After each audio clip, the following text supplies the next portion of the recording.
என்னை ஆட்கொண்டவரும் நான் செவிக்கிறவருமான ஆண்டவராகிய இயேசு கிறிஸ்துவின் நாமத்தினாலே அன்பினில் வாழ்த்துக்கள்.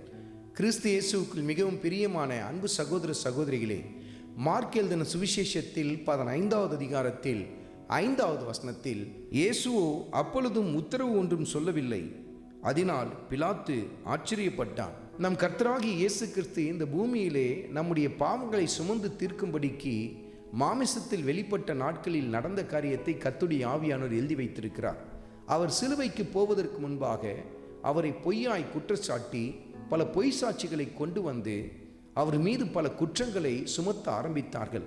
அத்தனையும் பொய்யான குற்றச்சாட்டுகளாய் காணப்பட்டது.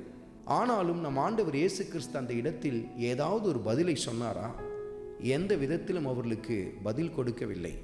தன்னை நியாயப்படுத்தி அல்லது தன்னுடைய நியாயத்தை விளங்க பண்ணும்படிக்கு அந்த இடத்திலே அவர் தனக்காக வாதிடவில்லை. அவர் மிகுந்த மௌனமாயிருந்தார். அதை கண்டு அவரை நியாயம் விசாரித்த பிலாத்து என்ன செய்தான்? ஆச்சரியப்பட்டான் என்று சொல்லி எழுதப்பட்டிருக்கிறதை நாம் பார்க்க முடியும்.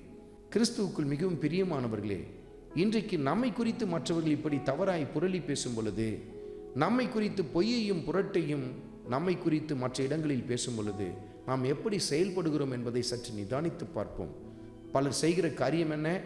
உடன்தானே அவர்கள் தங்கள் நியாயத்தை விளங்க பண்ணும்படிக்கு அவர்களிடத்தில் சண்டையிட ஆரம்பிப்பார்கள். அல்லது அவர்கள் எந்த இடத்திலெல்லாம் தங்களை குறித்து தூற்றி பேசினார்களோ இவர்களாகவே அந்த இடத்தில் போய் தங்கள் பக்கத்தில் இருக்கிற நியாயத்தை சொல்ல ஆரம்பிப்பார்கள் அல்லவா? ஆனால் கர்த்தர் நமக்கு காட்டுகிற மாதிரி எப்படிப்பட்டது? சகித்து கொள்ளுங்கள்.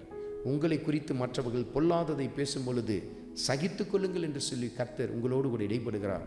அப்படி நீங்கள் சகித்து கொள்ளும் பொழுது, கிறிஸ்து நிமித்தம் பாடுகளை நீங்கள் தாங்க ஆரம்பிக்கும் பொழுது, நம்மை சுற்றி கர்த்தரை அறியாமல் நிற்கிற பல பேர் அதை கண்டு ஆச்சரியப்பட ஆரம்பிப்பார்கள். இது எப்படி சாத்தியம்?